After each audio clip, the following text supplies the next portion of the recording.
You're watching Home Box Office. You ready to watch the baddest heavyweight in the world today? There's nobody in the world could whoop me. Nobody. I knock them all out. And then retire, stay home with my kids, swim in my swimming pool, and relax and watch the world go by. So don't miss me on Home Box TV. Tonight, from Caesars Palace in Las Vegas, Nevada, the WBC Heavyweight Championship of the World. The champion, Larry Holmes, defends the title he won in 1978 from Ken Norton. Since that time, Holmes has racked up 8 consecutive knockouts. A 9th would put him atop the record books. But now he must face number 5 ranked contender, Trevor Berbick, who scored a convincing knockout over Big John Tate. Tonight, the 9th title defense of Larry Holmes.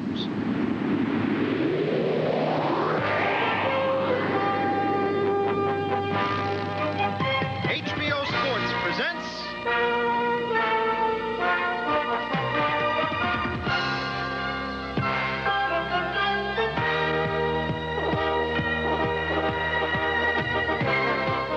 World Championship Boxing.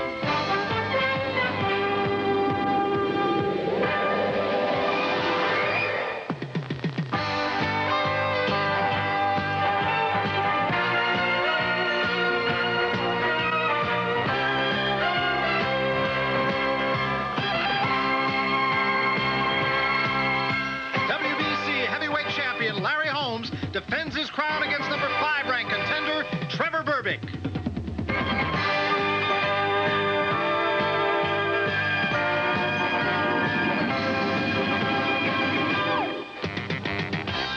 Live from Caesars Palace in Las Vegas, Nevada, HBO Sports presents World Championship Boxing. The main event, a scheduled 15-round fight for the WBC Heavyweight Championship of the World, as WBC Heavyweight Champion Larry Holmes defends his crown against the number 5 ranked WBC contender, Trevor Berbick.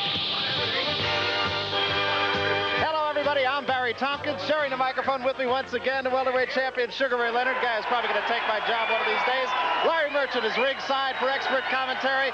Heavyweight championship, always all kinds of electricity here in the crowd, and you can really feel it right now as we prepare for the Larry Holmes-Trevor Berbick championship fight. Ray, question I have to ask you. Everybody is asking the question here in Las Vegas, has Larry Holmes prepared properly? That's the kind of thing you just went through in your contest with Larry Bonds. You can tell yourself, I'm sure, until you're blue in the face, I've prepared, I've done everything right, and yet there's still that question come fight night. Barry, I experienced that with the Larry Bonds fight. The press, the public says, who is Larry Bonds? He's no major threat.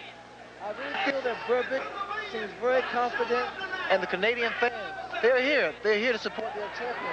And I'm quite sure Holmes realizes that. There's another question, too, that has to be considered, and that is, and again, I can liken it to your own fight, that was the fact that Roberto Duran, you came off an emotional fight with Roberto Duran, and in this case, Larry Holmes comes off an emotional fight with Muhammad Ali. There again, it is something that is easier said than done, trying to come down off a big fight and beat a guy that you should beat. Well, in every significant fight, there's a certain high that you have, and it takes so much from you to come down to what they consider a lower level caliber of fighter.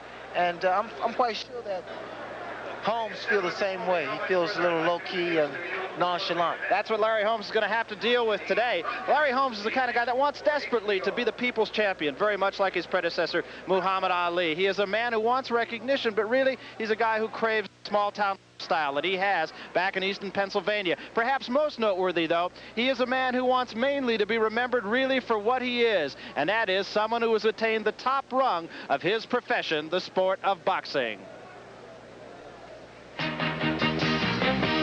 Larry Holmes lives in this $500,000 home in Easton, Pennsylvania. But let it be known that his prized possession is not this property, rather his one-year-old daughter, Candy. He loves her. He really does. Everywhere we go, she goes. He'll call in the afternoon and he'll say, why don't you come down and bring the baby? Bring the baby. I'm thinking he wants to see me. He does, but he wants to see the baby. When he's not with the family, Larry can be found in his downtown office, in which he runs his disco and soon-to-be-opened restaurant. But above all, Larry Holmes is a professional prize fighter, and by his own admission, the baddest heavyweight in the world today. It will be a knockout. I'm bad. I am the champ. I'm bad. It all began on March 25th, 1978. Larry Holmes faced Ernie Shavers. The winner was promised a shot at Ken Norton's WBC title. It was an upper for me because he just had come off the fight with Muhammad Ali, and a lot of people thought he had won that fight. So preparing for the fight was pretty easy because I wanted to prove to people that I were here to stay. It still comes a time that I feel that I have to get cocky and to get me, to let people know that you just can't walk over top of me. Then on June 9th, Larry Holmes took on Ken Norton for the WBC championship. In one of the most courageous displays in ring history, a disabled Larry Holmes took the savage 15th round and the WBC title. I went in the fight handicapped with a torn ligament in my left arm. But I wanted it so bad. I wanted to give it my best shot. In other words, some people say go for it. Kenny Norton and I, at that time, didn't like each other. I think he had something that he wanted to prove in it. And I felt that I had something I wanted to prove, besides I wanted the title. It was an opportunity of a lifetime, and I really wanted it. 1 year later, on June 22nd, 1979, an overconfident Larry Holmes nearly lost his title to the reigning WBA champion, Mike Weaver. I think I took Weaver a little lightly, and it paid off for Weaver. I feel good just by overcoming all the obstacles that was in my way. Like I said, I must be blessed, and by God, to be able to rise to the occasion. I am the heavyweight champion of the world, and I have proven myself with 36 fights, 36 wins, and Weaver was one of my victims. So I am the champion. Weaver just what you call one of them things, a paper title, you know, something that somebody invented to give him to say we have a champion here too. But Larry Holmes still had to dispose of one champion who had haunted him from the first day he stepped into the ring. When Larry Holmes stopped the legendary Muhammad Ali, he beat his hero. I think no one in boxing would be able to do what Muhammad Ali did. But in the situation when it came down to him and me, I had to say, hey, you know, see you later, buddy. Because if he could have whooped me, he would have done it. I prototyped my career after other fighters, all fighters, who was tried to come back and didn't come back, who was retired and stay retired. Now, at the age of 31, Larry Holmes is considering retirement. Apparently, Larry has learned from mistakes made by aging champions. I don't foresee myself going too far into 1982. And this year might be my last year. But we're not going to stay in boxing and lose everything we worked hard for. One day he'll just give it all up and you don't have to worry anymore. Because you just have to wait until he's ready. You can't push him. You have to just wait. They would say he was clean. And that's the way I want to go out. I want people to say Larry was clean because I feel that I am a clean fighter. I am a clean person. I let people breathe just like I want to breathe. Well, Larry Holmes is a clean fighter, and Larry Holmes is a clean person, but even though he may be just those two things, there still is controversy, which always seems to accompany any boxing event. And there was such a controversy involved on March 24th when Larry Holmes and his longtime manager of record, Richie Giacchetti, parted company. The reasons, they say, well, manyfold, but mainly it came down to training and a difference of opinion. Larry Merchant had an opportunity to sit down and talk with Larry Holmes about the whys and the why-nots of a very controversial parting of the ways of two friends. Larry, before Richie Giacchetti and you separated, there are indications of strain in the camp between you two. And he's indicated to HBO that it's something of a squeeze play between Don King and himself. Well, I don't know about the squeeze play, but, you know, and I didn't make Richie Giacchetti's decision. Richie made his own decision. He's told us that he didn't quit, that he was fired. But nonetheless, has there been pressure from Don King, financial pressure, or how has this come about? Well, let me say this. Richie quit. There was no pressure from Don King financially. I paid Richie Giacchetti. Didn't Richie Giacchetti want to negotiate with other promoters, and you didn't want to negotiate with them? Richie wanted to do a lot of things that I didn't want him to do, and that's one of the reasons why I felt that he was under pressure by Don King, that he think he was, but Don haven't put up no pressure on Richie Giacchetti. The conversation with Richie and I on the way I was training and the way I was banging the sparring partners, the way he thought they should bang me, I shouldn't bang them back. Didn't Richie Giacchetti want to take the money from Harold Smith, the $1.5 million, to fight for him? Yes, he did. See, I always gave Richie a percentage of whatever I got. And that $1.5 million, Richie would have got a pretty good dollar out of it. And I feel there's more important things in the world outside of money. Did Richie feel that you weren't getting the right purses, for example, getting half as much as Ali when you were defending the title? Every fight that I ever fought, Richie thought I should have got a little bit more. I think Richie wanted complete control. And this is why I didn't let him have complete control, because I had to have my own mind. I had to do the things that I wanted to do to make the right decisions for Larry Holmes, not for Richie Giacchetti. Didn't Muhammad Ali get rich by putting himself into the marketplace and letting anybody bid on his fights, and whoever bid the most, that's who he fought for? I think that's the way he did it, and that's probably the best way to do it. But I have went a different way than that, and I'm rich, Larry, and I'm not hungry, I'm not starving. I'm a multi-millionaire, and everything I own is paid off. I felt that I've been loyal to Don. Don's been good to me, and I've been good for Don King. We asked Richie Giacchetti to make an on-air statement for us tonight, but he declined, saying that he was upset. A few points should be made. Larry Holmes' loyalty to Don King, with whom he does not have a written agreement, is very unusual in big-time boxing and laudable. And Richie Giacchetti, who reportedly has made $1.5 million over the last 4 years, originally got Holmes' contract from Don King, with King merely retaining the rights to promote his fights. Giacchetti paid nothing for that. So if there is a heavy in this situation, it isn't King. The question now is, how will this affect Holmes in his defense of his title? Well, against a more formidable opponent than Berbick seems to be, it might be a factor. But Holmes says it will be a different kind of factor, a favorable factor, because it relieves the tension in his camp. The odds makers here in Las Vegas, where there are a few of them, seem to agree. The only bet you can make on this fight is whether it will go 7 rounds or less or more. And Holmes is favored slightly to end the fight before the 8th round. What do we know about Trevor Berbick? Well, he has one of those names that sounds better suited to a British double agent scandal. And he used to be a diver for a salvage operation up in Halifax, making him the only legitimate diver in heavyweight boxing history. And, of course, he was brought in as a soft touch against former champion John Tate, just as he's been brought in as a soft touch tonight, and he wound up stopping Tate in 9 rounds.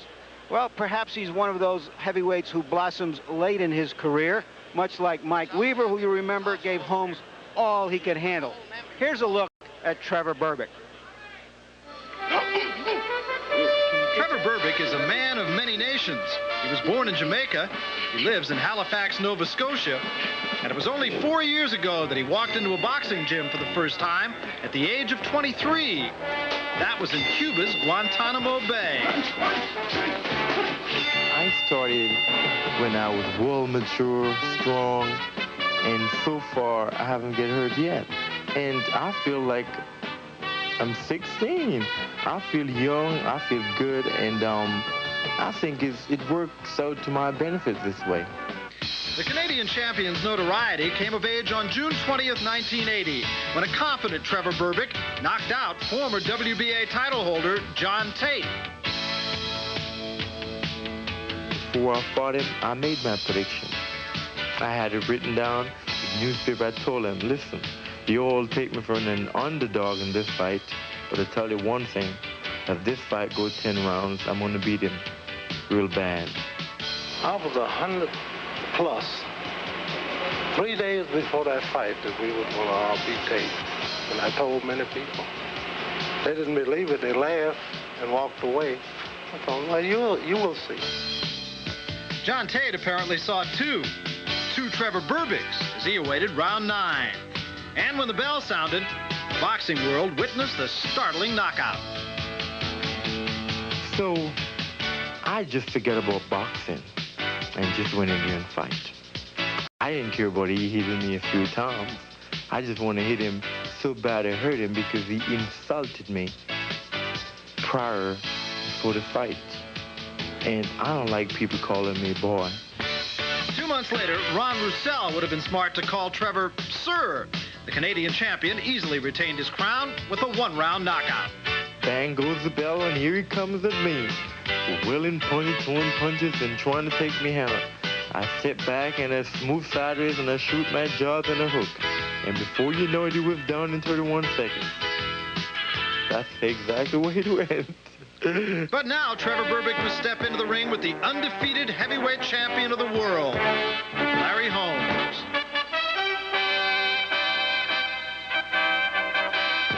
Larry has proven himself, and I've been called a great fighter. And I'm supposed to be a contender, and a worthy contender. And I'm capable. I'm a qualified contender, and I'm fighting for the heavyweight championship of the world. Trevor Berbick has set his sights on a goal which could change his life forever. He understands the importance of wearing the heavyweight crown. The heavyweight champion of the world. It is something that every young man would like to be. It's part of being a man. It's something that the inner pride and ego that, wow. If I win the title, it will be a stepping stone to the things I really want to do in life. I want to be a missionary for Christ, not just for the money and the glory. Because I'm happy just being me and living and making money as my regular job. But I would like to go to the extent, all the way. I don't believe in limitation. So Trevor Berbick has taken a circuitous route to here in Las Vegas, and he's going to have to wait just a little bit longer for his chance at the heavyweight title. The reason is a controversy over the tape on Trevor Berbick's hands. Let's talk about that for just a minute. There are regulations that govern that. 2 inches of gauze, 1 inch of adhesive tape, but they say that Trevor Berbick had too much, Ray. Well, I put a lot of tape on my hands, especially when Angelo wraps them. That's for the protection, but then again, this is an edgy group of people now, and they go for the least small thing. Let's talk about Trevor Berbick for just a minute. He looks very confident, he looks very loose, but looks can sometimes be deceiving. What goes through a challenger's mind? You've been in the challenger's role before, Ray. What goes through a man's mind at this juncture? Well, at this point now, Berbick, there's a great deal of pressure on him, especially from his Canadian fans. The expectations are so high, and he knows fully well he's going in the ring against the champion of the world, which is an additional amount of pressure. And there you see, of course, that he is the first Canadian to fight for a heavyweight title since George Chuvalo. And Chuvalo is a guy that seemingly has been around the heavyweight ranks, well, maybe back to Joe Louis's days. I don't know. He's been fighting for a long time. Finally hung him up not too long ago. We ought to talk here about Berbick's lone defeat. That was by Bernardo Mercado, a good punching Colombian who has been a ranked fighter for several years, and Mercado caught him a few years ago and knocked him out in the very first round. Who can say what that was all about? Berbick has a very short history as a fighter. He didn't take it up until past his 20th birthday in Guantanamo Bay, where he was working for the U.S. Navy, and he then went and fought in the Olympics for Jamaica, which is his homeland. So he didn't have much experience, and sometimes heavyweights in particular have blossomed late in their careers, Rocky Marciano being the most notable one.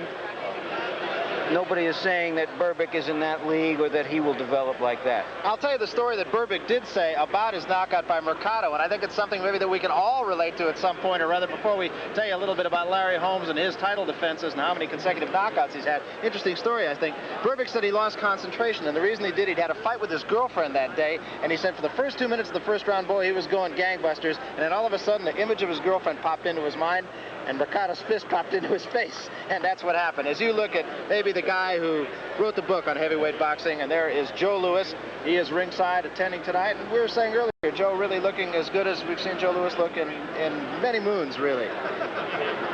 He looks very healthy. So Joe Louis, amongst a number of dignitaries, celebrities from all walks of life, and when you have a championship fight in Las Vegas, certainly that is one of the attractions here. And we are still waiting for the fighters to come into the ring, and the reason we are, as we mentioned, was because of the taping incident in Trevor Berbick's locker room, although Berbick did look very, very loose. A couple of notes here. We haven't mentioned yet that Eddie Futch has replaced Richie Giacchetti as the trainer of Larry Holmes. Eddie Futch is a very capable man, well respected in boxing. He formerly trained Joe Frazier and Ken Norton. And he might bring a different perspective into the ring with Holmes. Might be a little bit more cautious with Holmes at first because they think that Berbick is a hard-hitting, awkward fighter, will leave himself open, and they are going to wait and get the measure of his rhythm before they go out positively and look to take him apart if they can. Another thing I ought to point out, we mentioned here before that he has stopped all 8 of his opponents in his defenses, Larry Holmes, and that's formidable no matter who his opponents are. And if you go back even among some of the great heavyweights, they fought a lot of nondescript opponents that they haven't stopped. So he's stopped everybody they put in front of him, and you have to respect that. But somebody has also figured out that in those 8 fights that Larry Holmes has lost approximately 5 rounds. The last time he lost a round, they say, is in that Mike Weaver fight. So we have a fighter here who, in his own fashion, without being a spectacular one-punch puncher, does try to go out and dominate every round. Let's, in fact, Larry, make that comparison again to Mike Weaver. I think you made the point when we were talking before we went on the air that Mike Weaver wasn't really any more heralded than Trevor Berbick was coming into the fight with Larry Holmes. Less, if anything. He had lost 8 fights. And if ever there was a classic example of a fighter who, after having a good fight against a well-respected opponent, suddenly feeling that he was better than he was, and you could see that mounting during the fight itself, he's the perfect example. And in his last defense of his title in South Africa, he looked like a real good fighter, did Mike Weaver.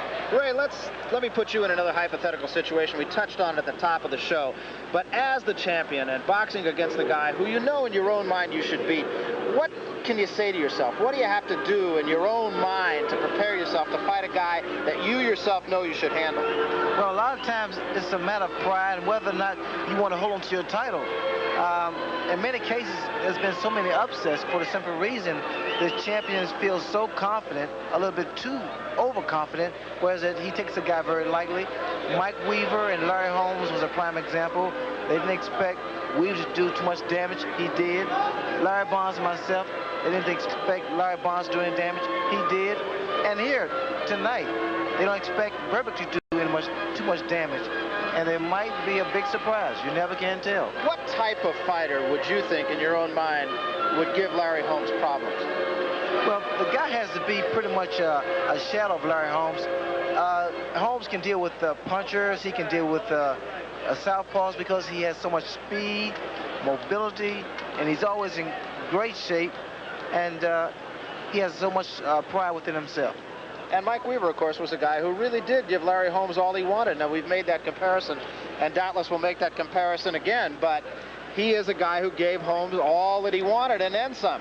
We're in the locker room now of Trevor Berbick, and you can see him still loosening up. He really does seem to be very loose and very confident, and I guess like in all sports, Ray, that's something you have to be. You can't go in tight. Oh, it plays a major role. Berbick, the way he looks now, he seems very, very content. I think he's confident with the way he's progressing his training, his preparation, and I honestly can say it might be a pretty good show here. Let me ask you another thing, too. He got that win over John Tate, and I would think that every fighter has a fight in his career that really serves as a confidence builder, the one that you say to yourself, now I know I can go out there and beat anybody. That might have been the case with Trevor Berbick. Thank you. I would agree.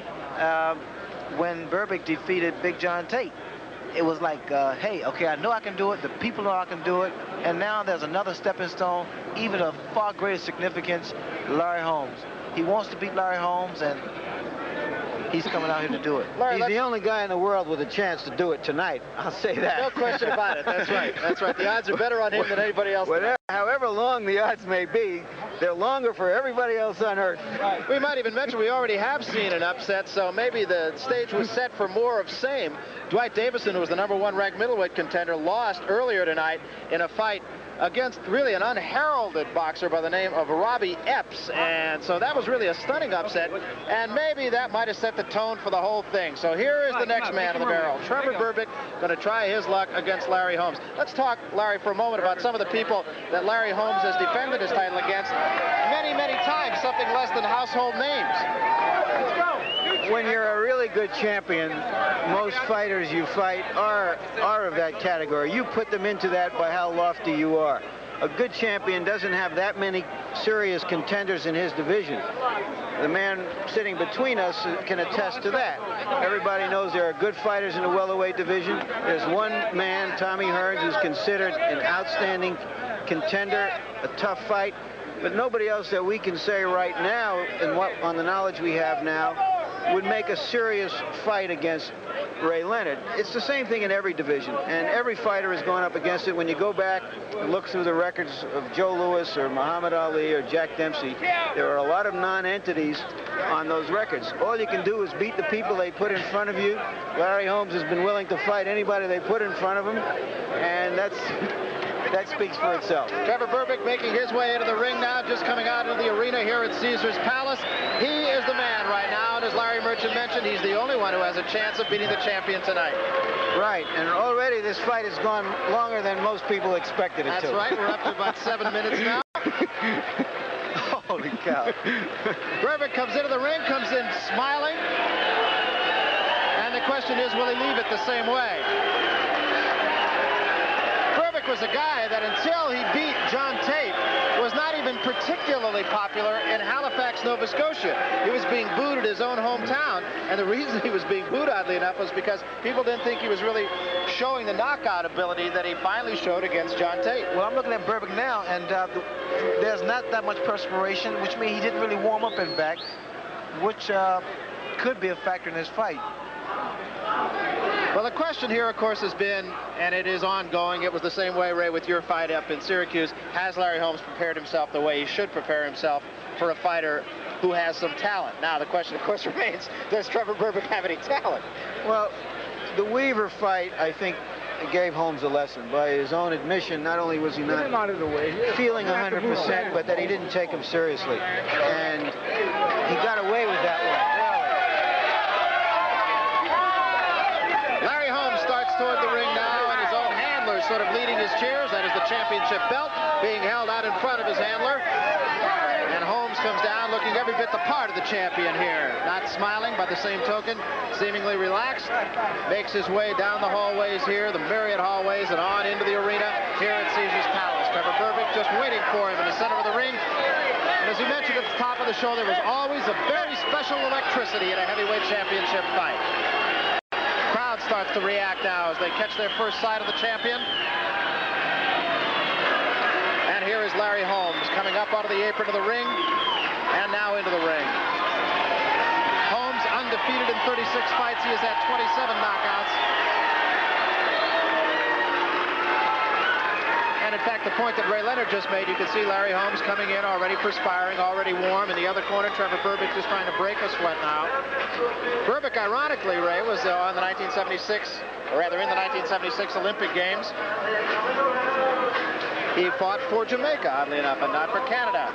Right now, let's go up to the ring announcer for the instructions of some celebrities here at ringside.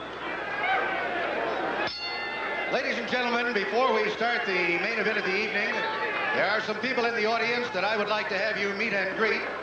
First of all, a man who emblazoned an indelible path in the history of boxing from Alabama to Detroit, Michigan to Las Vegas, introducing a former heavyweight champion of the world, the Brown Bomber, Joe Louis.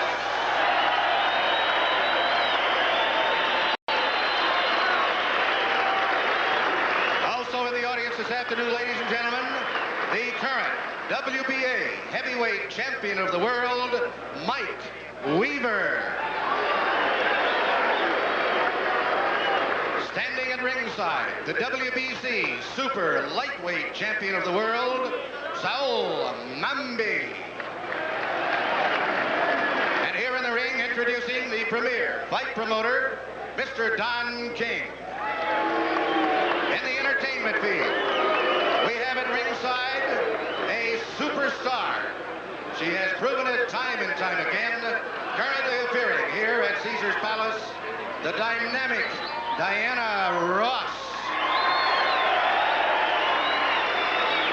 A gentleman who paints pictures of boxers and girls and skiers and girls and swimmers and more girls. A very talented artist who you have seen his work in various national magazines. The very talented Mr. Leroy Neiman. And from Los Angeles, California, a man who, despite injuries this past season, had a great season.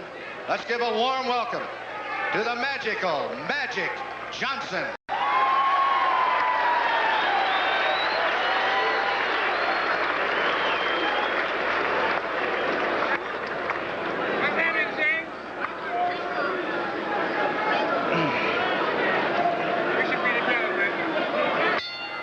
Good evening, ladies and gentlemen, and welcome to Caesar's Palace Sports Pavilion, where tonight Don King Productions, in association with Caesar's Palace and Home Box Office Television, presents World Championship Boxing.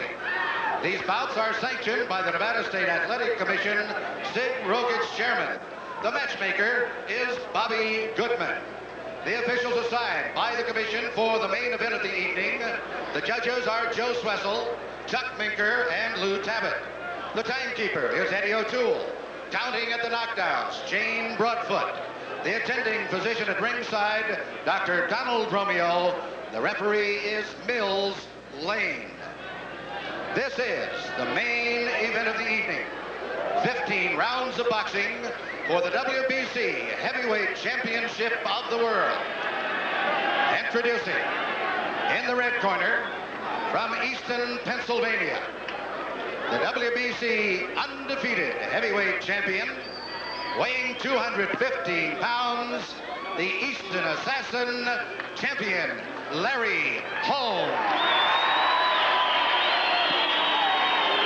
In the blue corner, the heavyweight champion of Canada. He is the 5th-ranked heavyweight in the world by the WBC. He fights out of Halifax, Nova Scotia, weighing 215.5 pounds, Trevor Berbick. 15 rounds of boxing.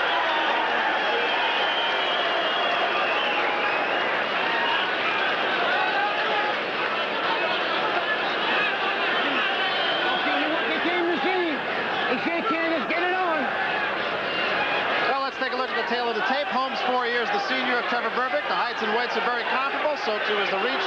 3-inch advantage there for Holmes. Everything else just about as it is. The difference, of course, Larry Holmes is the undefeated heavyweight champion of the world, and Trevor Berbick is the champion of Canada. Berbick having 1 loss, tomorrow an otherwise perfect record, but that was a 1-round knockout at the hands of Bernardo Mercado. Round 1, heavyweight championship here in Las Vegas, Nevada. And Berbick comes right after Larry Holmes. Berbick has said time and again that his idol is Ken Norton, and he has in the past tried to emulate Norton's sort of peekaboo defense. The kind of fighter Berbick is, he must carry the fight to Larry Holmes. Holmes is going to move probably a couple of rounds and get the feel of Berbick. Berbick has a very awkward style, and he possesses somewhat punching ability. You saw Berbick taunting Larry Holmes. That's one of those things that you sit up at night after the fight and say, why'd I do that? Larry Holmes, possessor of certainly the best left jab in the game right now, and comparable to those down the line of the great heavyweight champions, too. In fact, people have said that his left jab is as good as most people's left hook. You notice what Berbick's stance is. He's very awkward, and he's really off balance a lot of times. And the only way he really can score effectively if he gets inside with Larry Holmes. Well, so far, Berbick has not attempted to do so, and Holmes remains at long range. Good right hand to the face that time by Larry Holmes. Quick left jab. Very, very effective. Oh, baby! Berbick again drops his hands. Taunting That's the wrong thing Berbick can be doing now against a guy like Larry Holmes. Holmes is far too quick and carries a good punch. What Berbick should be doing is trying to get the fancy of the crowd and the judges. We're in the first round heavyweight championship here in Las Vegas. Larry Holmes on the left of your screen, the challenger Trevor Berbick on the right. Holmes playing just a bit of a waiting game now, waiting for Berbick to come at him. Good left hand to the chest that time by Larry Holmes. Brings Berbick's arms down just for a moment. Berbick, a couple of lefts, one to the stomach, one to the side of the head. Berbick continues in that peekaboo, almost defenseless position. Does not seem to bother Larry Holmes at all.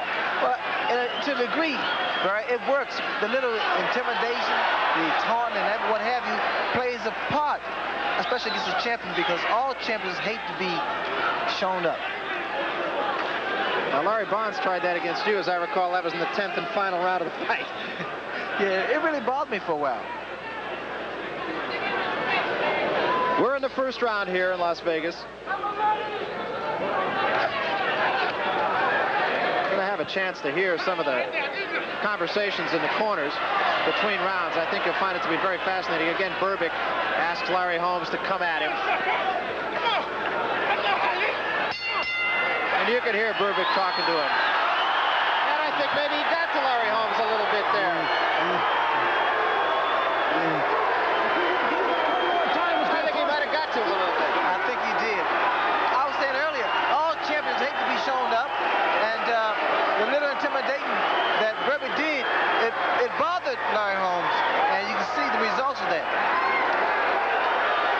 That's eavesdropping, Larry Holmes' corner.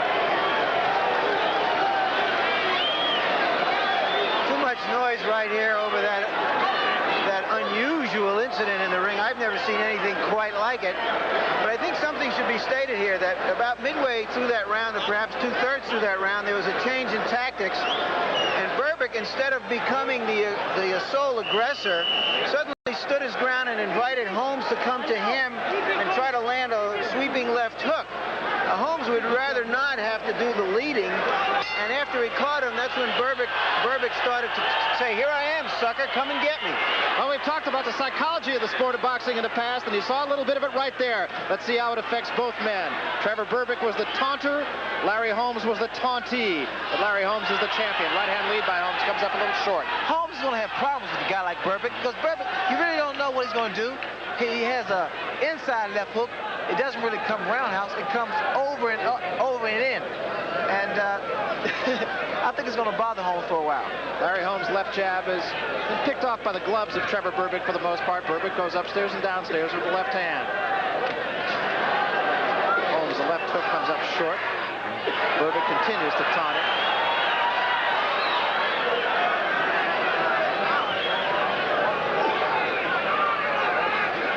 Trevor Berbick, a man with 20 professional fights.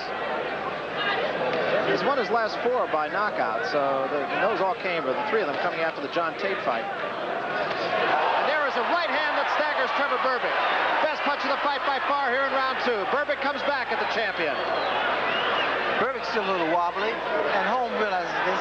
He's doing the right thing, and this shows a champion's caliber, experience. He's just playing with him, waiting for another good shot. It was an overhand right to the cheek of Trevor Berbick, scored cleanly and wobbled the challenger's legs. Remember, Larry Holmes has scored 8 knockouts in a row. Good stiff left jab right on the button. The kind of punch that Larry Holmes delivered on Berbick, you won't see, I doubt you see Berbick doing that little taunting again. I think he understands that Larry Holmes means business. Larry Holmes answered him that time. Right hand lands softly on the cheek of the champion, thrown by Trevor Berbick. The fight has been held mostly in the middle of the ring. We're in the second round here, heavyweight championship at Caesars Palace in Las Vegas. Flicking left jab up on the cheek of Trevor Berbick again. Berbick has that left hand down around his thigh.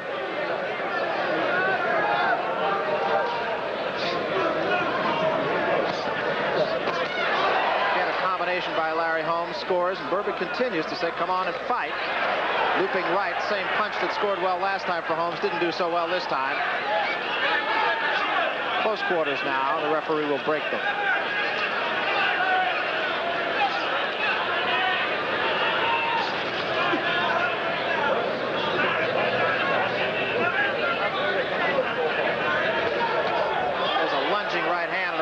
counterpunch by the champion.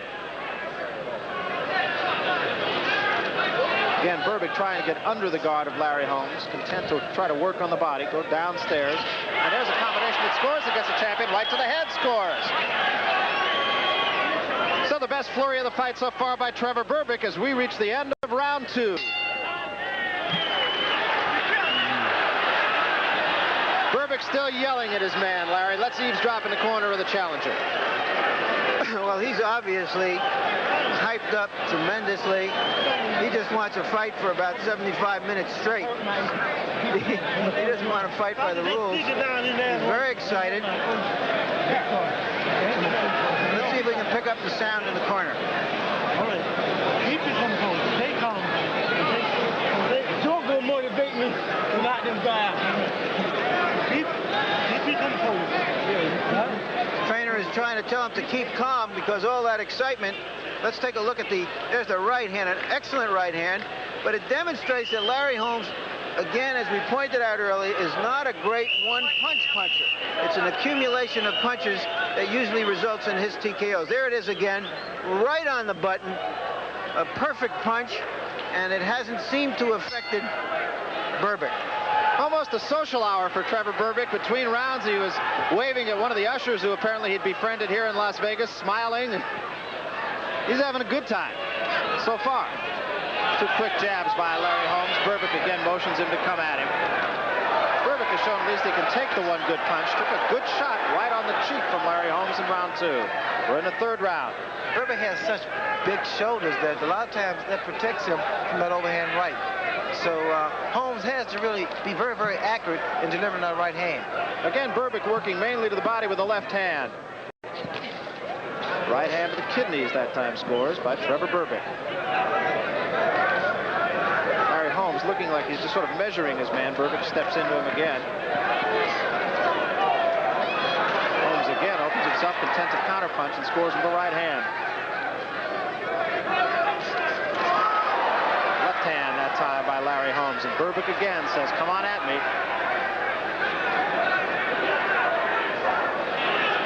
Both men in the center of the ring now fighting flat-footed.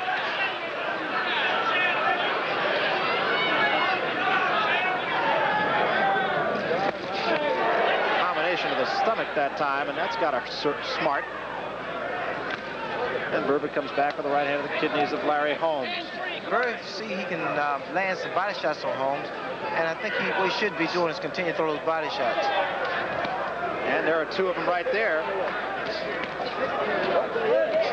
Berbick is scoring with both hands to the body of Larry Holmes. But Holmes seems the stronger of the 2 right now. You have to really appreciate Larry Holmes' speed. I mean, he's as quick as a lightweight. And a combination of 3 or 4 punches sends Berbick reeling back toward the ropes, but again, he comes away from it seemingly unhurt. And again, a combination, but Berbick comes right back to the stomach of the champion.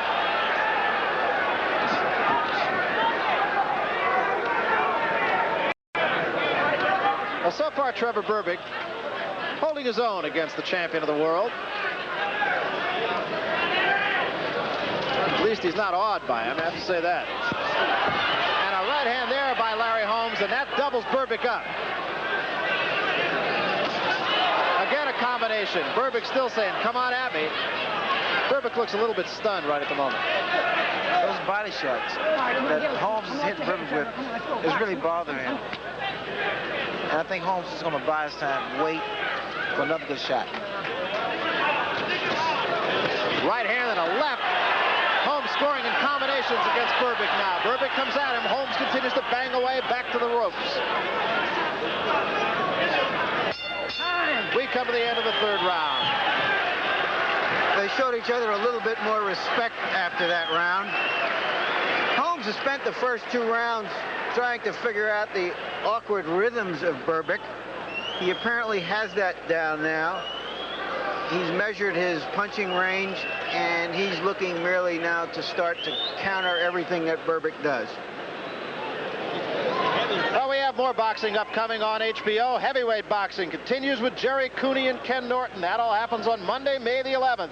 Live from Madison Square Garden in New York. Larry Merchant, Sugar Ray Leonard, and myself will be there, and it should be a good one. We'd like to have you there, too. Kenny Norton, Jerry Cooney. This is the last straw, I would have to think, for Ken Norton.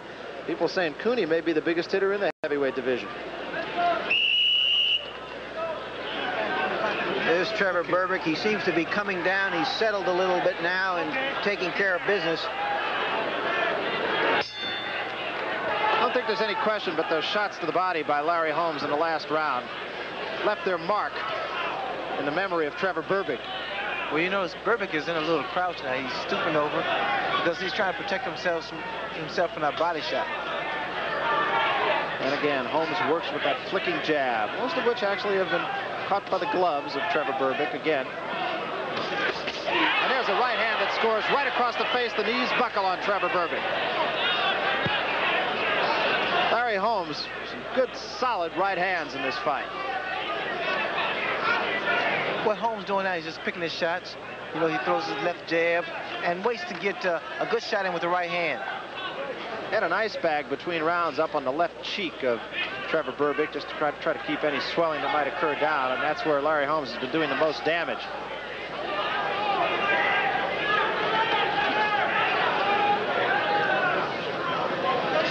You can almost see the champion taking command in the ring now as we reach round 4 of this championship fight.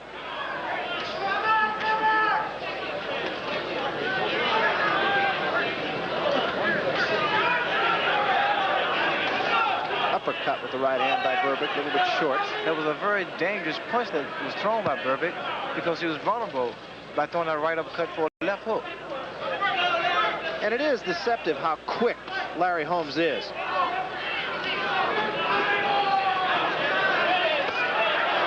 Now Holmes is on his toes, now he's moving. This throws the guy's rhythm off, gets him off balance, and a lot of times guys, Holmes is able to score a great deal. Right in Berbick's corner now. Berbick trying to force the action, but Holmes gets out of it with no damage done. This particular style now, moving, it's going to bother Berbick. Right hand lead that time by Holmes bothered him, no question about that. And the left jab snaps his head back, and again, Berbick taunts his man. Berbick with a wild left hand comes back, has Holmes against the ropes, but scores very little.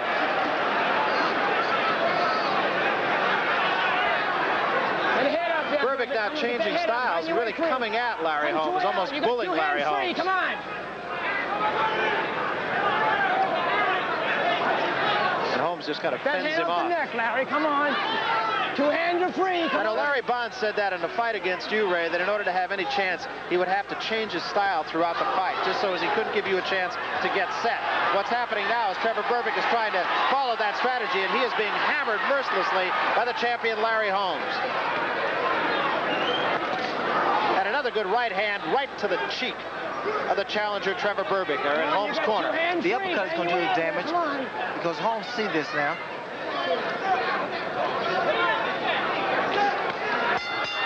And once again, Larry Holmes hammering his man, and the two have at each other, verbally have at each other. I'm not sure, but that the verbal damage that Berbick is not doing is greater than the physical damage.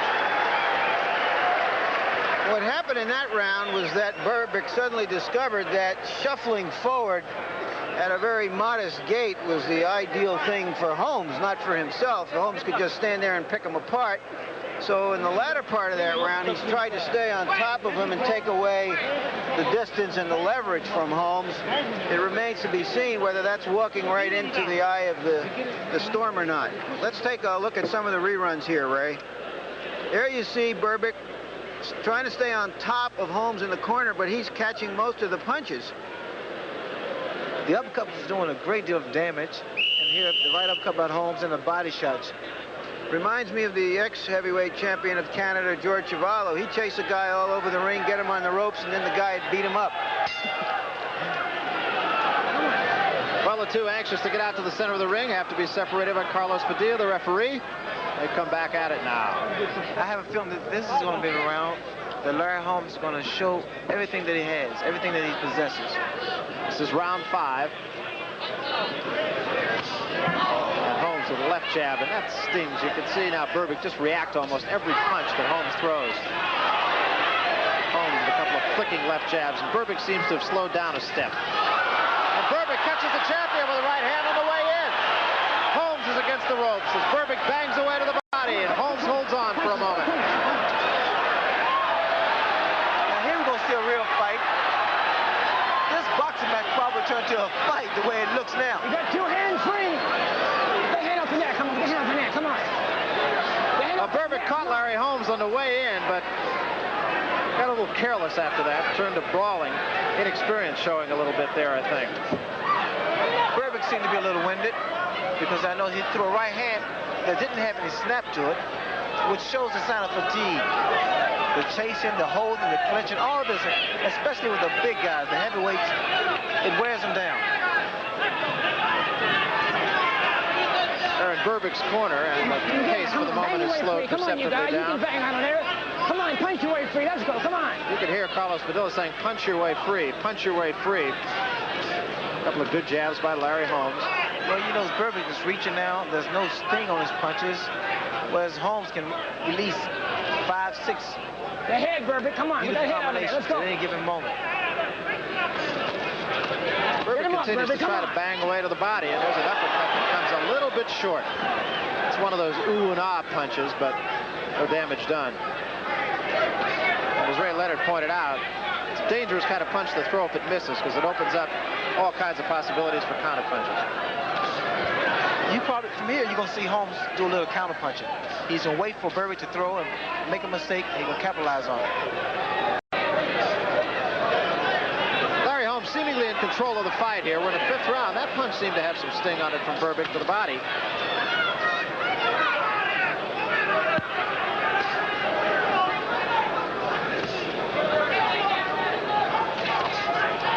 And Berbick scores.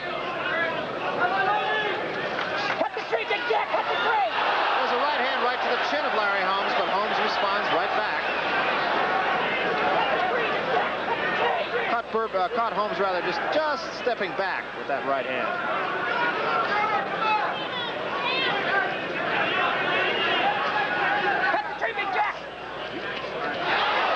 Seconds near the end of the round here. Trevor Berbick actually has held his own pretty well this round. We come to the end of round 5.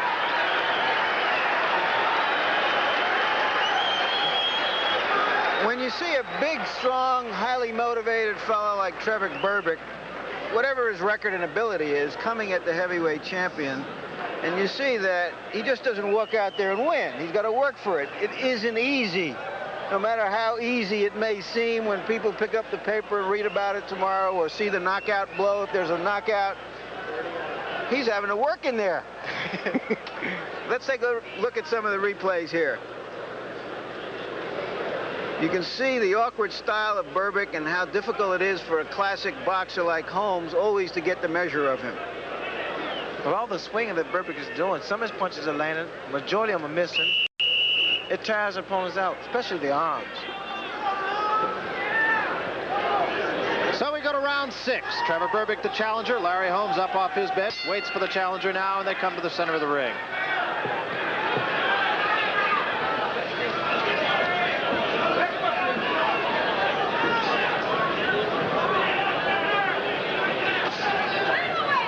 Holmes gets up on his toes here to start the 6th round. Berbick waits for him.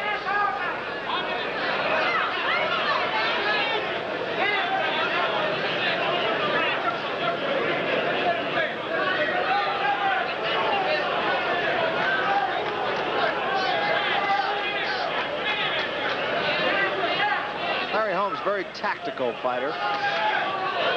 Does what he has to do. Has scored 8 consecutive knockouts, so whatever he's done right for the most part. Berbick is doing the right thing as far as cutting the ring off and carrying the fight to Holmes. One mistake he can't make, and that is to reach in on Holmes, because Holmes has a good uppercut, a good hook, and a beautiful left jab. And in fact, Holmes has scored 2 knockouts with that uppercut. He knocked out Scott Ledoux with an uppercut. And he also knocked out Mike Weaver with an uppercut. Left hand slaps in on the face of Trevor Berbick. And again.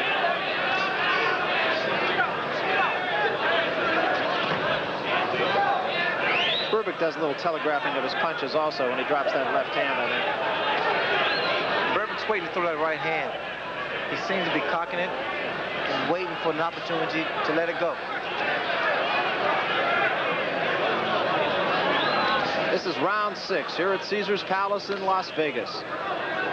Holmes scoring with the jab in this round to somewhat higher degree of success than he has in the past. Spins him around, hits him with the right hand, caught him mostly on the clubs.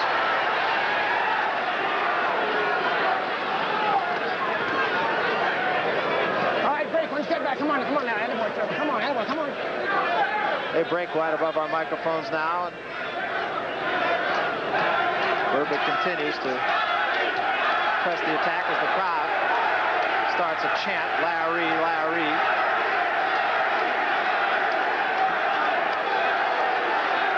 Trevor Berbick scoring pretty well to the body, actually.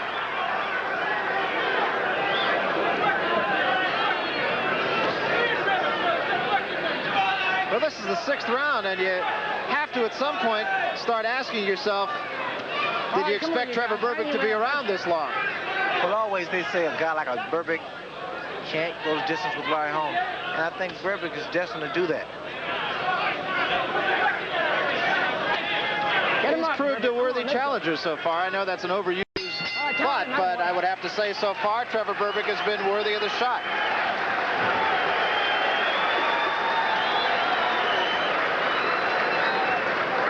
It seemed to me in that round, fellas, that Larry Holmes almost resigned himself to say this is going to be a long evening.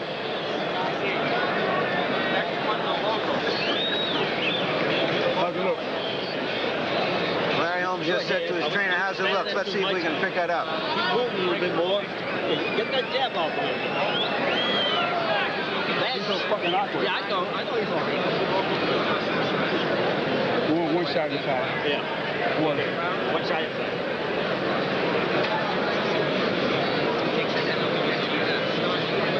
Eddie Fletch said to him, get that jab off, and Holmes said he's so bleeping awkward. Raw passions and raw language, as fans of HBO boxing know.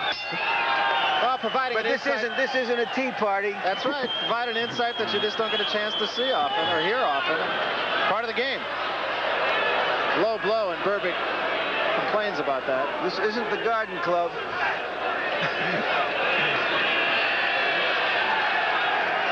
And now Carlos Padilla tells him to get some of the grease off the face of Larry Holmes, so time is momentarily out here. Also gives Trevor Berbick a chance to catch his breath following what he thought was a low blow. And Berbick bores in on the champion now. This is round 7. And there aren't a lot of people around who really thought that this fight was going to go this far. Again, Berbick really fending off Holmes' jab fairly well, catching most of them on his gloves. The way Berbick's body is made by Mother Nature, he has good defense. Big shoulders. Berbick tries to counter punch there. Catches Holmes up on the shoulder. 2 hands are free, Berbick. Punch 2 hands. Get your hand up the neck, Larry. Come on. All right, break. Come on. Break one tip. Come on. Step back. Clean. Attaboy. Come on. Pretty good idea of some of the conversation that goes on in the ring by the 3rd man also, Carlos Padilla, veteran referee. Right above us now, and Berbick chases Holmes. Holmes gets out of there pretty quickly. Holmes really is deceptively quick. I've said that before, but I think in a big man, you just don't expect him to be quite as quick as Larry Holmes is. Well, normally heavyweights just rely upon power, and which a guy like a Berbick relies upon strength and conditioning. Whereas Holmes has speed and good foot movement. Well, I think it's a fairly good bet he's not going to wear down Larry Holmes. He's going to have to keep pressing the action and hope that he can score with a big right hand.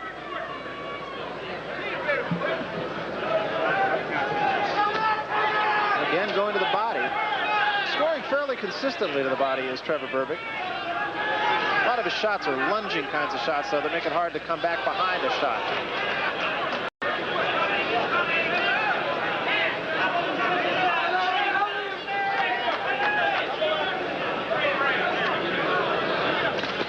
And again to the body. And Holmes gets out of the corner right above us. All right, 1 step back, both of you. 1 step back. Come on. 1 step back out of there. Come on, Trevor. 1 step back. Let's go. Come on. Holmes caught Berbick with a good solid right hand in the second round. That buckled the challenger's knees, but since that time, Trevor Berbick has not really been hurt. Larry Holmes has not really scored a big punch. And all of those blows going on the arms, except the right hand of the head that did get in on Trevor Berbick.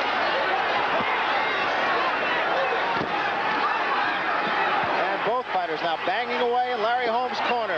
Holmes getting the better of it right now. Berbick with a right hand to the kidneys that time.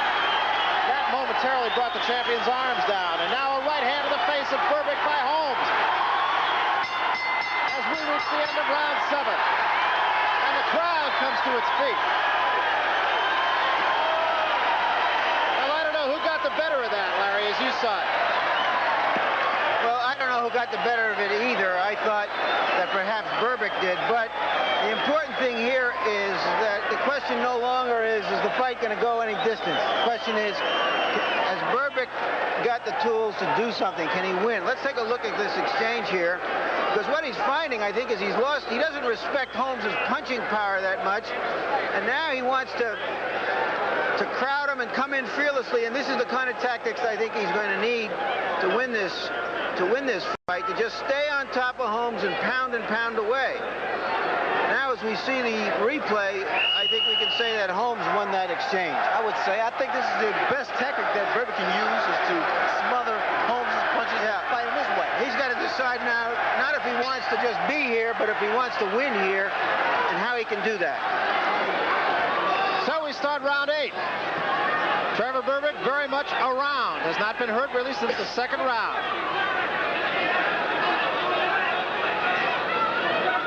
Berbick has been scoring consistently to the body of Larry Holmes, and now looks all business.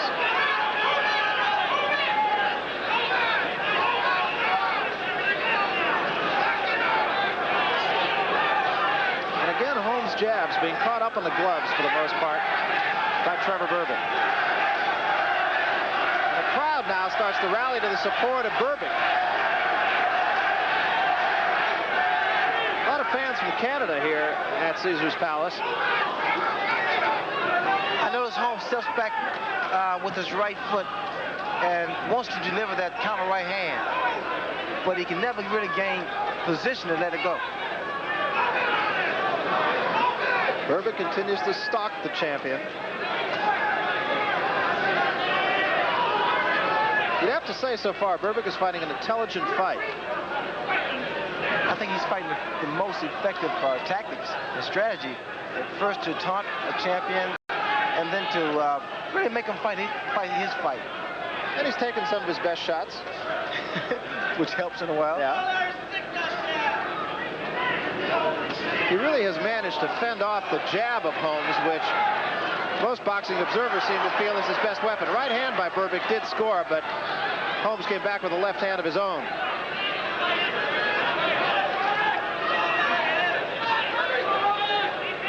Holmes instead of walking around Berbick, trying to get in a very comfortable position so he can really let go of some really effective and damaging punches.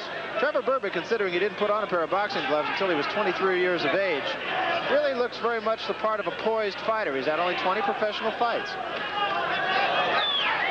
Once again, that was a very dangerous punch thrown. There is a good right hand that stuns Trevor Berbick by the champion. Berbick fights back, though. Stunned him for a moment. Berbick's taken some of Holmes' best shots. And still he comes back at him. A little bit of swelling on the cheek of Trevor Berbick. Doesn't seem to be anything that really would affect him a great deal. I don't think it would affect his vision at all. Sort of a welt up on the cheek. There's another good left hand by Larry Holmes. Berbick fights back again.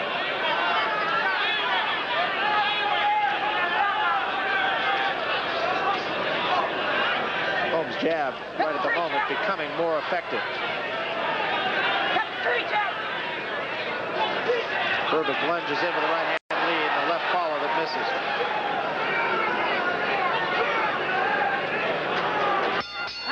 Come to the end of the 8th round. Trevor's still here. Trevor's still here, but I thought he fought a terrible round right there. He stayed just right there for Holmes, and Holmes hit him with 20 or 25 clean shots. Berbick hardly got to him at all. he didn't learn anything from the previous round except perhaps that he had to pay too big a price to get in close to Holmes. That when he came to Holmes with all that aggression, that Holmes was there to meet him, and he doesn't want to take that anymore. If he doesn't want to take that anymore, he's going to lose. Just like that round. Because he can't beat him the way he just fought him. And you hear in the corner there, let's see if we can get this from Berbick's corner. Got it.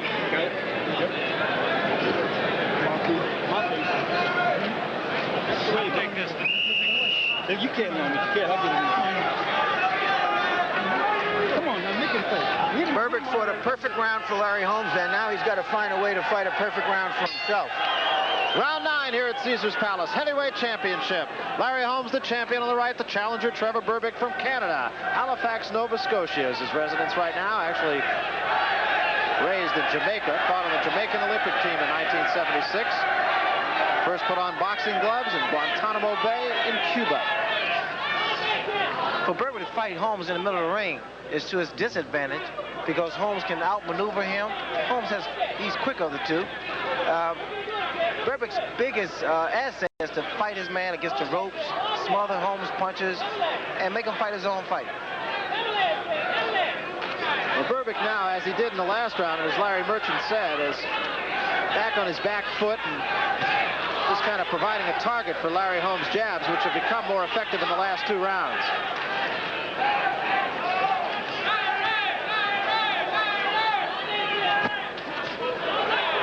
He knows Holmes tried to deliver that right uppercut.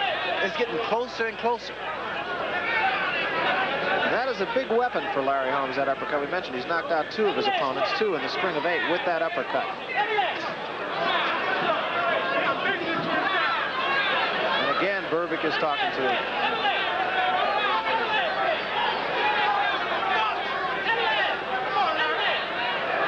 Berbick still talking to him.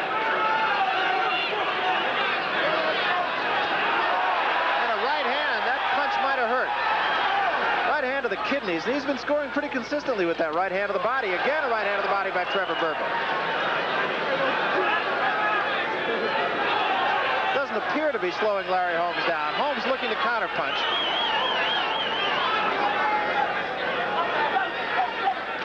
And again, the right hand dumps right into the rib cage. Berbick's confidence is steady growing as the rounds progress. Good flicking jab that snaps the head of Trevor Berbick back as Holmes gets up on his toes again and just kind of circles his man. Well, those kind of punches by Holmes makes the guy lose his confidence.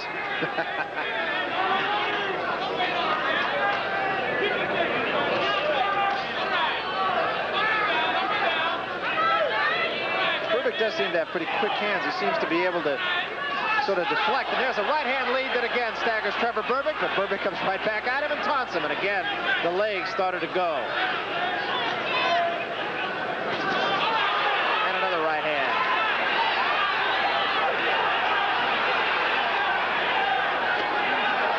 Right uppercut that time scores to the chest of Larry Holmes.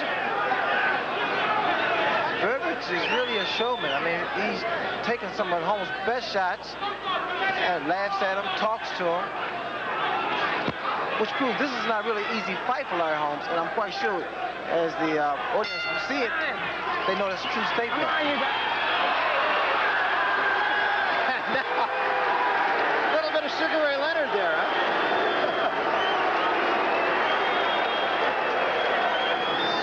All I can say about that round is that Berbick says, hit me, and Holmes hits him. That's right, but he didn't hurt him. Larry Holmes is a professional. He's defending his title. He's here to win. He doesn't care how he wins. And he's fighting very, very well. If a knockout comes, he'll take it. He's far ahead in this fight, I believe. Let's take a look at a replay here and watch the best prize fighter in the world in the heavyweight division certainly exercise his great talent. There you saw a right followed by a left that staggered Berbick momentarily.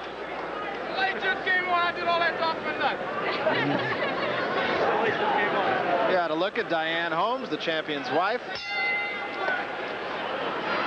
And we go to round 10. And Holmes, with a little bit out of the Sugar Ray Leonard playbook also, comes right to Berbick's corner. Holmes looks all business this round. Well, Holmes is a real professional, and here is strictly businessman. He's going to start putting his punches together, and they're going to add up.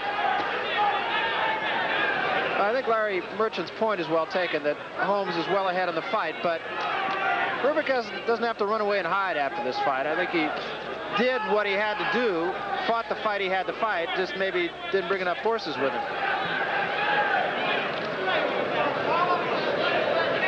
A little bit of swelling under the right eye of Larry Holmes also.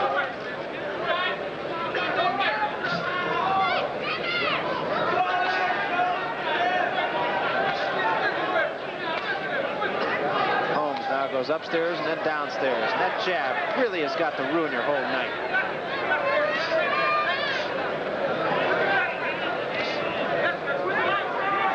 The left jab is a very important weapon and punch. It blinds the guy temporarily, gets him off balance, which enables you to throw a right hand. And this is what I see Larry Holmes trying to do, work his way to a right hand. Holmes right now scoring with that jab almost at will, and there's a right hand once again to the cheek of Trevor Berbick by the champion.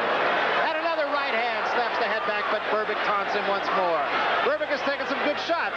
I don't believe it. I mean, Berbick was hit by some very good right hands, and he's coming straight back. He was set up by the jab of Larry Holmes, which has been very effective in this round. Larry Holmes also has that ability to just give you a different look every time out. Set you up with the jab and then came back 2 right-hand leads, both of which scored. Another reason Berbick is able to absorb a great deal of right hands is because he has that big bodybuilder's neck. Very, very powerful.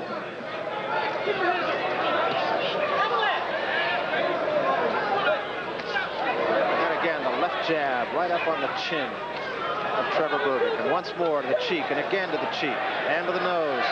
And the right hand a little bit short that time, but Holmes seems to have his man pretty well measured right now. And a combination, the left to the cheek and a right to the right cheek. Cut the tree, Jeff! Cut the tree, Jeff! Cut the tree, Jeff! Cut the tree! I think at this point now, with the way that Holmes is scoring, it's going to start frustrating Berbick, because Berbick can't land a punch now, especially in the middle of the ring. And they have stayed in the middle of the ring almost exclusively. End of round 10. That middle of the ring is perhaps the best and the worst seat in the house, because Trevor Berbick is just sitting there and watching Larry Holmes doing a number on himself, and he seems helpless to do anything about it. A few rounds earlier, Holmes made an effort. He made an effort to get to Holmes. Let's see that right hand. Look at a long, devastating right hand. Berbick shakes it off. It would seem he can't take too many of those punches, but he's taking enough of them. I guess when he tried to go at Holmes earlier and stay on top of him, he had to pay a price that was just too heavy, and he just doesn't want to pay that price anymore. Well, here's the next time the three of us will get together. That is on May 11th, and we will be ringside at Madison Square Garden for a good heavyweight fight, I think. Jerry Cooney, #1 WBA and WBC contender, big hitter, versus Ken Norton. And Ken, of course, could be the last hurrah for him. If not, it could mean a title shot once more with Larry Holmes. Berbick is getting impaled by that left jab. He must do something about it. Berbick is already given an award for going. This is the first time he's going past 10, well, went over 10 rounds. And he looks pretty good from now, at this point. Neither man really marked at all so far. Berbick has taken the best that Larry Holmes has to offer.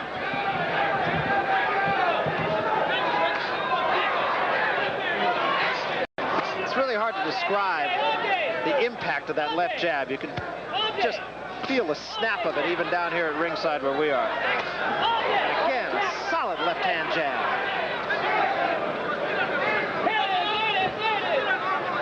At a business standpoint, if Berbick can win, or at least go the distance with Larry Holmes, he's in for bigger and better paydays also. Yeah, it's easy to lose sight of the fact he only has had 20 professional fights.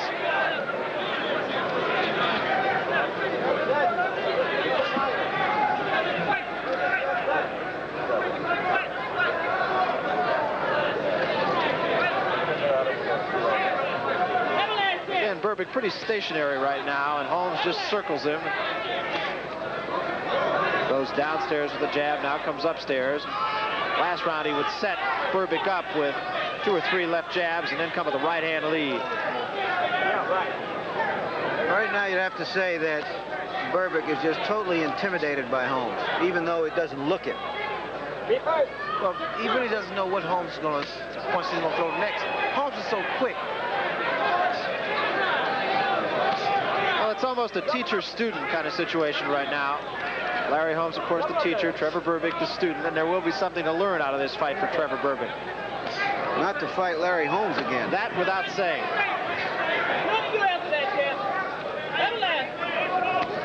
Once again, right to the pot, he scores for Berbick, but that's the first time he's scored in quite a while. Again, the left jab as Holmes dances around him.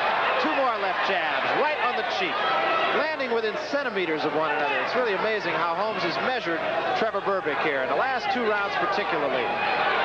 Berbick pretty much of a stationary target right now.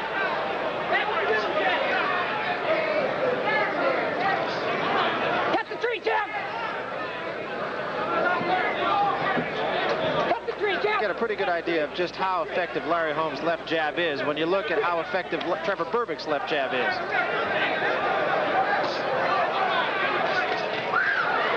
Berbick tries to fight back, chases Holmes out of there, no damage done. And a left hand, kind of a slapping left hand that time. Well, Berbick came right back at him at the end of the round. Perhaps the end of that round foretells what we may see in the remaining rounds. Berbick is here. He's proven that he can stay in with the champion for 11 rounds. Now we ought to see some sort of act of desperation from him. Some kind of a show that he's in a fight to win it.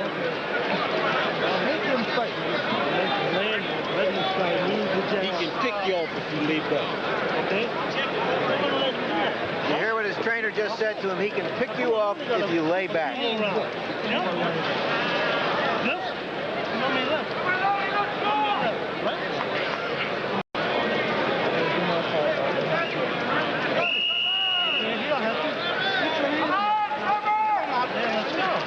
Well, Trevor Berbick, I think, is a tired fighter right now. Larry Holmes has given him a pretty good lesson in the art of boxing in the last 3 rounds, but Berbick did manage to come back. And Berbick now comes out of his corner and comes out of his corner fighting, trying to move right at Larry Holmes, keep him off balance a little bit if he can. Let's see what he's got left. Lunges at him now. Berbick again says, come on, come on. Berbick doesn't really have the experience under his belt, but what he has is the determination and a good judgment of how he can beat a Larry Holmes. Well, Berbick does not look like a man who's fought 11 rounds. We're in round 12 here. Well, now he's doing what he has to do. The end of that round did foretell. He's coming at him. He's going to throw wildly. He's going to try to upset Holmes' rhythm. He just can't let a man stand there and punch you. Got to throw punches, desperation punches. All right, break 1 step back, both of you. Come on, get out of there, Trevor. Let's go, Larry. 1 step back. Well, Trevor Berbick has taken the best that Larry Holmes has to offer. Whether or not Larry Holmes has taken the best that Trevor Berbick has to offer remains to be seen over the next 3 rounds. Get it off, get it off.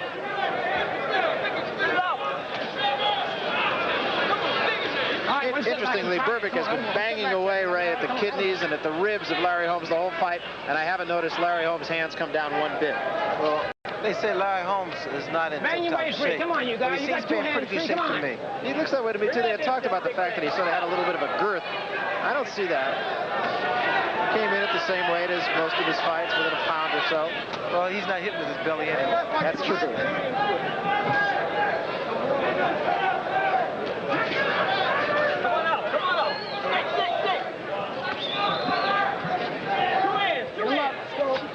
Berbick, come on. This is round 12. You hear Carlos Padilla say, get him up, Berbick, get him up. Berbick tried to go upstairs that time with a left hand.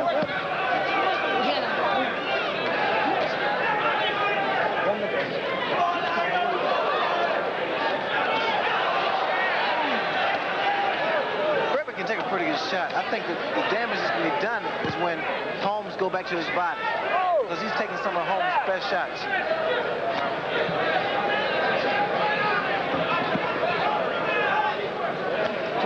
free. Come on, bang it out of there. You notice Holmes standing there and trying to gain leverage.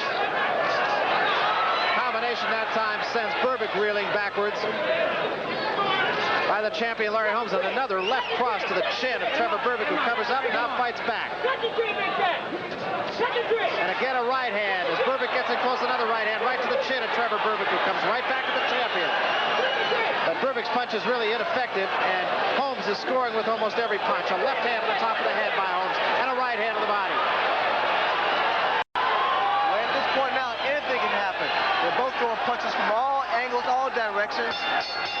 And we come to the end of the 12th round. So Trevor Berbick will be around for at least another 90 seconds, or rather another 3 minutes.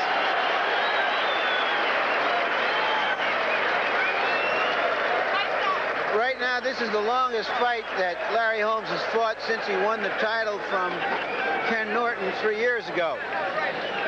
One more back. And his string of knockouts, you'd have to say, is very much in danger. Let's take a look at some of the replays of the action there.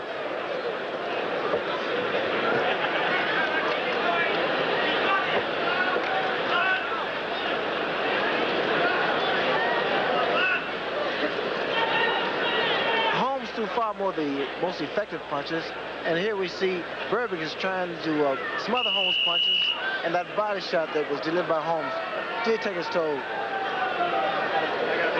So we come to the 13th round. Trevor Berbick still around.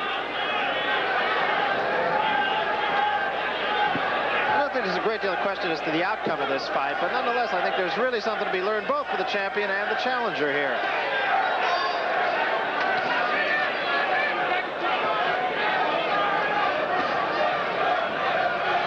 Continues to stalk Larry Holmes, a tactic that he might have been wise to heed during the middle rounds when he just provided a stationary target for the champion.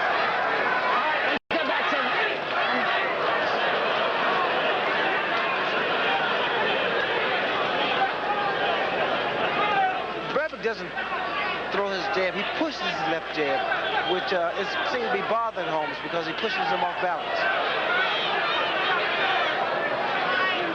Holmes scoring with a couple of jabs of his own, comes right back with a left hand.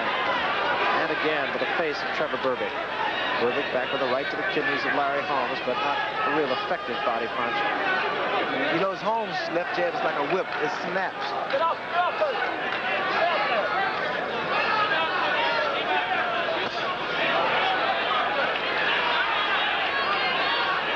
Neither man really showing any marks. Here in the 13th round, Berbick has really taken quite a lot of punishment, but doesn't show any facial reminders of it.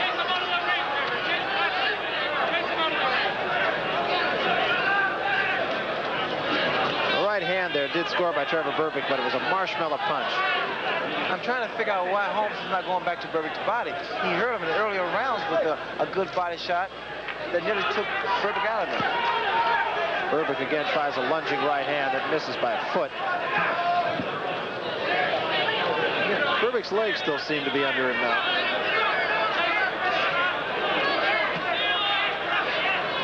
Right above us now, Holmes sticks out a right hand.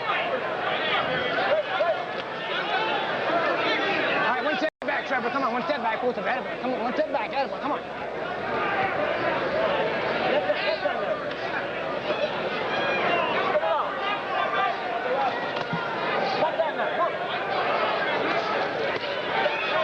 Again, the body by Trevor Berbick against the champion. Clean, one step. Attaboy, come on. Both fighters seem to have slowed a step or just taking a blow here in the 13th round. You can hear the crowd now start to chant, Berbick, Berbick.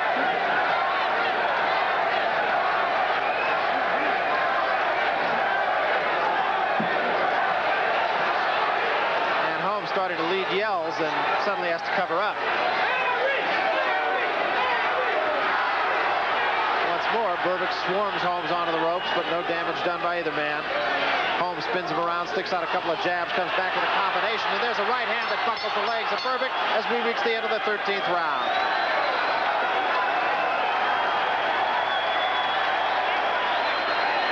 Crowd likes it. Very appreciative crowd here in Las Vegas.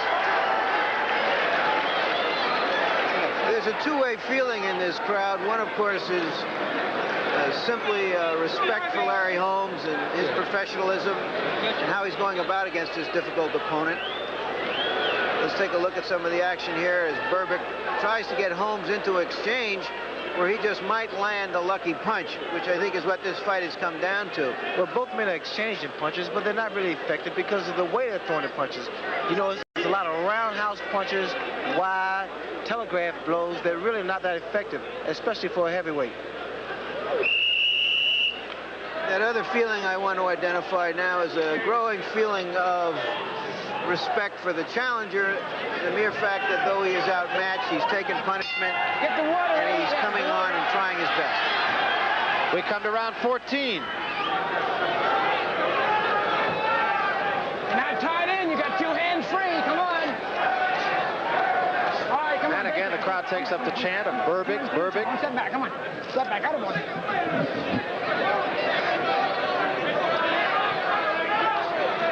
Looking at Berbick's approach now. He walked through in the last 2 rounds.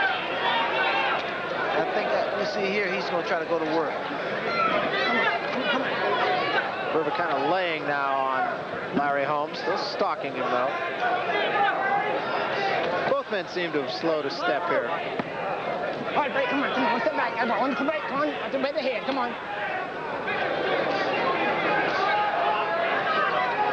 Holmes again continued to just keep the challenger off balance with that jab. Not having the sting that it had in the earlier rounds, but nonetheless just there often enough to keep him off balance. And there is another left jab, and another to the top of the head of Trevor Berbick. And the right hand misses. All right, one step back. Come on, Trevor. Come on, Larry. One step back. Come on, Trevor. Quit punching. One step back. Out of boy, watch your head. Get back. Come on. Larry whispered to Berbick, this is it. I guess he means it's time to get out of there.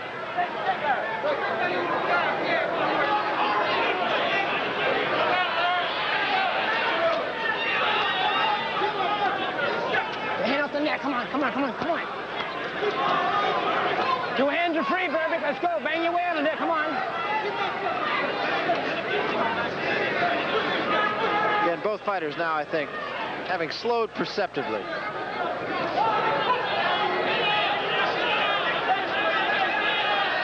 Berbick gets one left hand into the side of the head of Larry Holmes, but it's an ineffective punch. And comes right back with the left hand again to the side of the head that sends Holmes back to the other side of the ring, but neither punch really packing much behind it.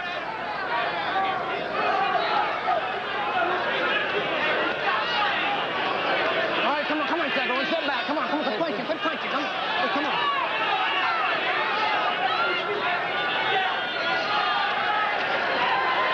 Looping left hand misses as Holmes continues to keep his man off balance with the left hand. The way that Berbick is smothering Holmes' punches and rushing them, it's quite difficult for Holmes to unleash any particular effective blows. Come on, Trevor. Bang your way free. You got 2 hands free. And by the same token, Larry Holmes, of course, has managed to keep Trevor Berbick off balance and off of him generally. Counter punch with the right hand that time by Larry Holmes off of lunging Trevor Berbick.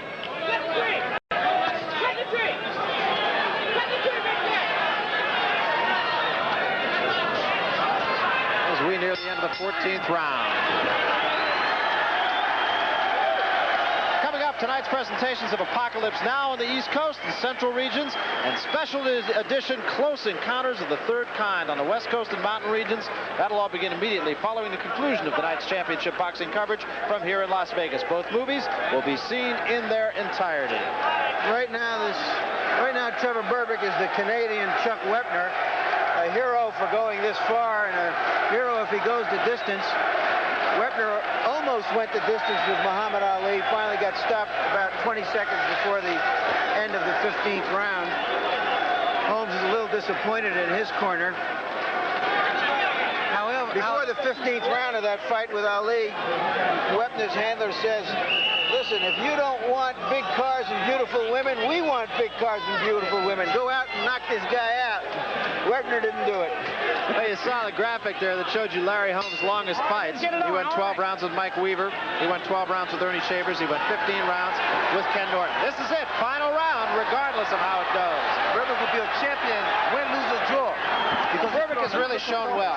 No question about it. I'll go right up. 2 minutes and 45 seconds of boxing left here in Las Vegas. It's been an entertaining fight. You got to say that. Step back. Come on. Trevor Berbick knows he has to go get the champion, and that is a chore that is easier said than done. Larry Holmes wants to really get Berbick out of the ring because I'm quite sure being a champion and being the quality of champion that he is, he really feels that Berbick has no business being in the same ring with him. Holmes has fought there's no taking away from the champion. Don't mean by crediting Trevor Berbick to discredit Larry Holmes, because Holmes has fought a very, very intelligent fight. He has proven that he did not take this fight lightly. He is in outstanding shape just by virtue of the fact of how he is fighting Trevor Berbick here in the 15th round.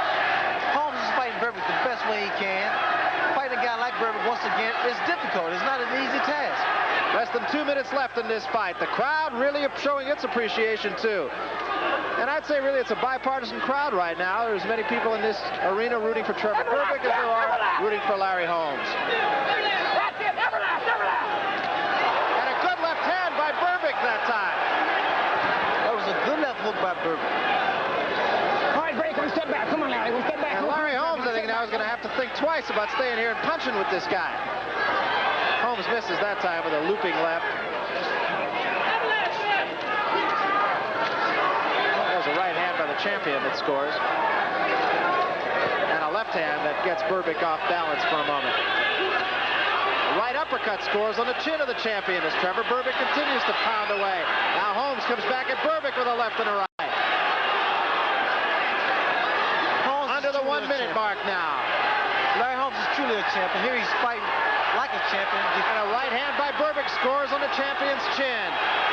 45 seconds remain in the fight. Crowd is on its feet. It's been a good one here in Las Vegas. A right hand by the champion to the face of Trevor Berbick, who's on the ropes now. And both men are tired, but both men fight it out. 33, 32, 31 seconds remain. Right hand spins Berbick into the ropes by Larry Holmes. And another right hand by Holmes as Berbick comes back with his head on his shoulder. And a left hand by the champion.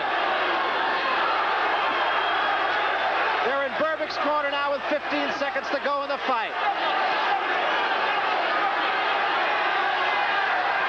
Berbick with very little left now, just pawing at the champion. It's been a great fight here, a championship go that has shown both the challenger and the champion as worthy of one another. It's all over.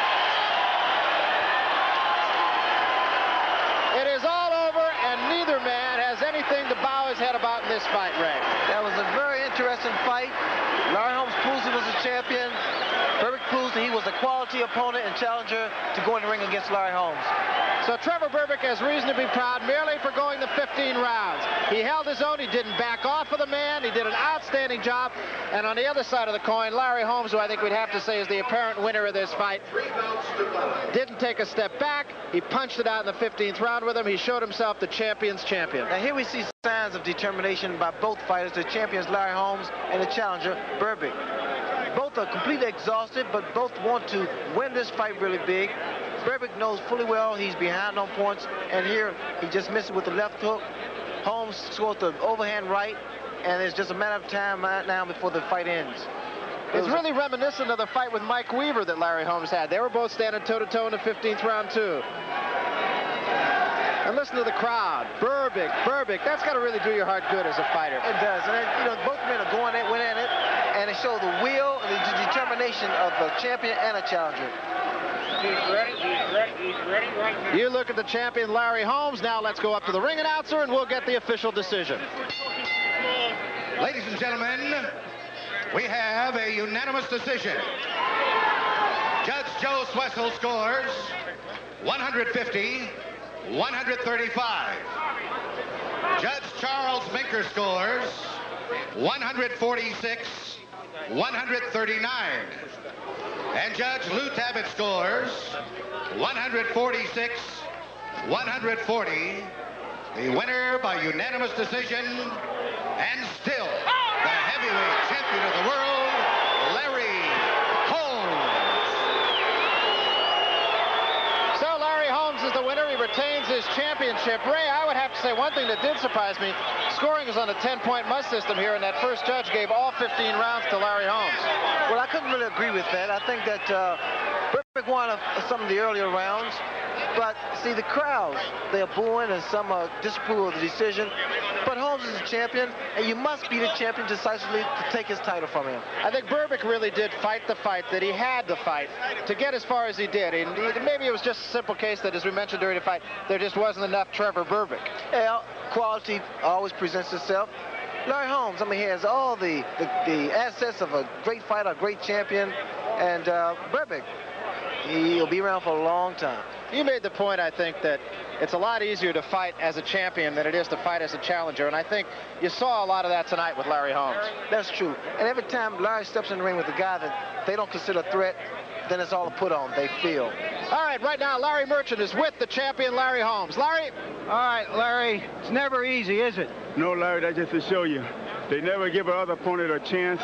This man was strong, very awkward, and I predict a lot of things for this young man. All he had to do is be in shape like he was for me. Are you terribly disappointed that that's not your first knockout as defense of your title? No, well, he broke the ice. I'm not disappointed. I don't think about that anyway. The public thinks of it. I'm just happy that I came out all right, and he came out all right. I'm very proud of that. When did you... Also, Larry, I would like to say, my boxing gloves that I fought tonight, I want to donate it to some people for we can auction off for the black kids that was murdered in Atlanta. And I want to give a little notoriety for the Operation Pusher Jesse Jackson. And I want to say hi to my mom, my kids, and all my friends at my nightclub round one. I don't care. Larry, have you ever hit anybody harder who could take a punch as he did? No, I think I hit a lot of guys harder, and they went. But this guy was in excellent shape. I seen him with Berbick. With Tate, he didn't look that impressive.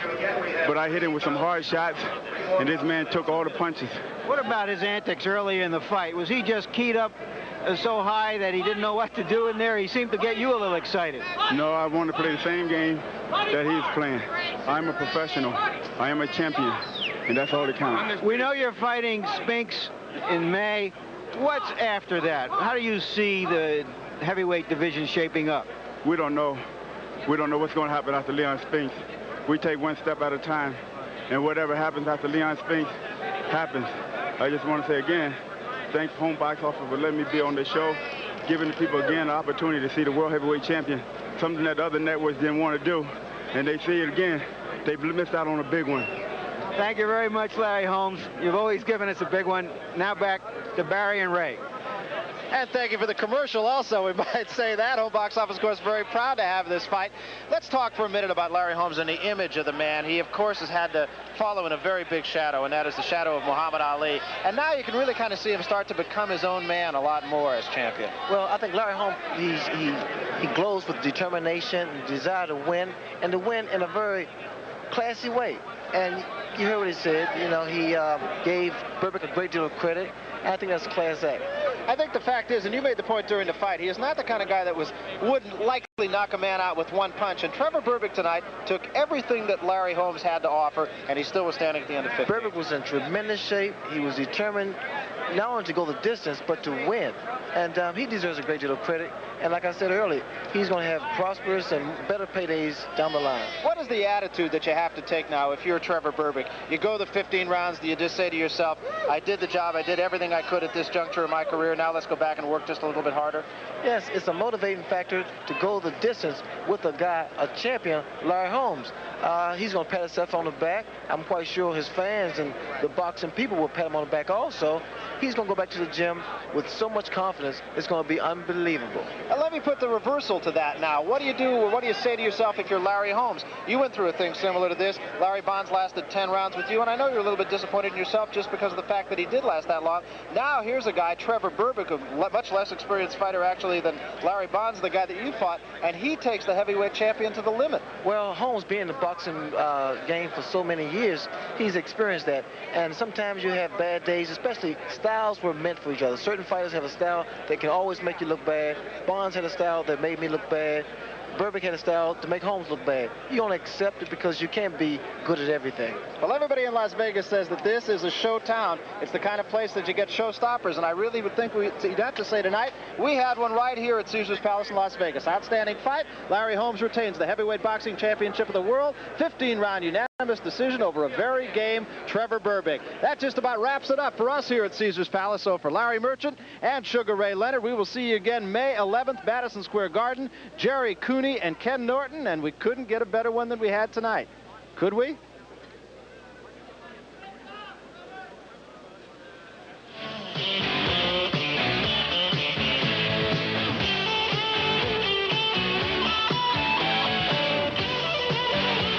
The executive producer was Michael Fuchs.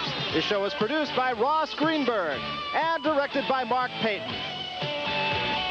The associate producer was Linda Jackson. Assistant to the producer, Ricky Bernstein. And the production manager was Melissa Hoffman. No mercy, no quarter, no grace to hide from me on a man. Left and right, never came in order. No mercy, take it while you can now. No mercy, take it while you can. Back in my corner, they scream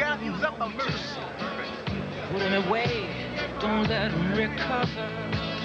Someone's eyes drill holes in my head.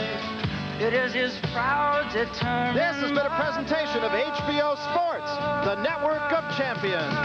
Crime.